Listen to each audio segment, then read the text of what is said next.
नमस्कार मित्रांनो, पूजाच रेसिपीजमध्ये तुमचं सर्वांचंच अगदी मनापासून स्वागत आहे। आज आपण हिरव्या माठाची भाजी अगदी साध्या सोप्या पद्धतीने कशी बनवायची ते बघणार आहोत। तर त्यासाठी लागणारं साहित्य बघून घेऊया। इथे मी एक जुडी हिरव्या माठाची स्वच्छ निवडून चिरून धुवून घेतलेली आहे। एक मध्यम आकाराचा कांदा बारीक चिरून घेतलाय। 3 ते 4 हिरव्या मिरच्या, चिमूटभर हिंग, 5 ते 6 लसणाच्या पाकळ्या ठेचून घेतलेल्या आहेत आणि चवीपुरतं मीठ घेतलेलं आहे। गॅसवरती एका कढईमध्ये 2 मोठे चमचे तेल गरम करून घेतलेला आहे। त्यामध्ये चिमूटभर जो हिंग घेतलेला तो घालून घ्यायचा आहे।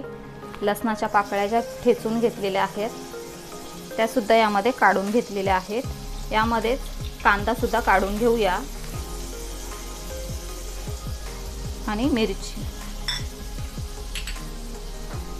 आता हे सर्व जिन्नस आपण छान सोनेरी रंग येईपर्यंत परतून घेऊया।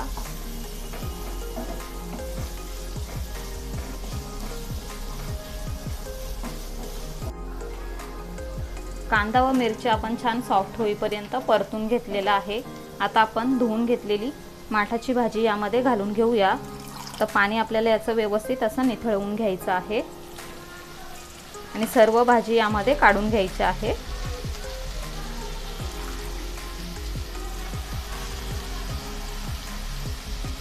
सर्व भाजी आपण इथे काढून घेतलेली आहे। आता मिक्स करून घेऊया।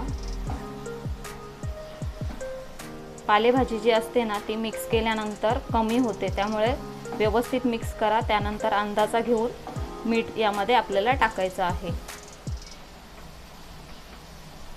हे बघा, 1 ते 2 मिनिटांसाठी अशीच आपण मिक्स करून घेऊया। तर गॅस इथे मी फुल ठेवून घेतलेला आहे आणि फुल गॅसवरतीच इथे परतायला घेतलेली आहे।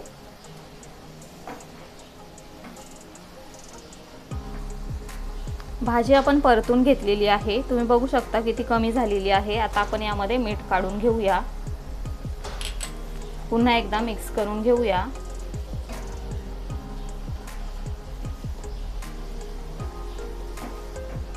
हे बघा, व्यवस्थित मिक्स करून झालेला आहे। आता आपल्याला यावरती झाकण ठेवायचं आहे आणि गॅस बारीक करून घ्यायचा आहे आणि ही भाजी छान शिजवून घ्यायची आहे। साधारणतः 3 ते 4 मिनिट झालेले आहेत। आपण झाकण उघडून बघूया। हे बघा, भाजीला खूप सारं पाणी सुटलेलं आहे। तर फुल गॅसवरतीच आपण याचं पाणी आटवून घेऊया।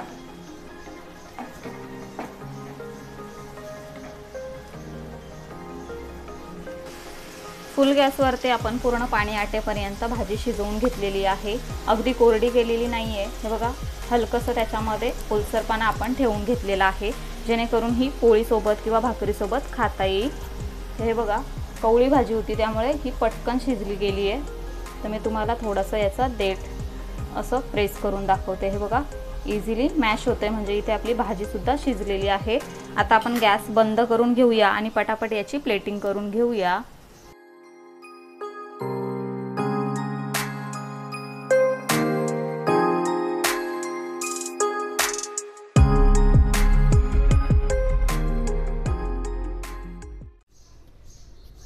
तर अशा प्रकारे इथे आपली हिरव्या माठाची भाजी बनून तयार झालेली आहे। ही भाजी अगदी झटपट तयार होते।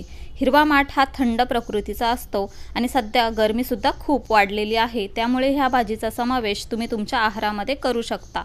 आजची रेसिपी तुम्हाला कशी वाटली ते आम्हाला कमेंटद्वारे नक्की कळवा। व्हिडिओ आवडला असेल तर व्हिडिओला लाईक करा, शेअर करा आणि अशाच नवनवीन रेसिपीज बघण्यासाठी पूजाच रेसिपीजला सबस्क्राईब करा।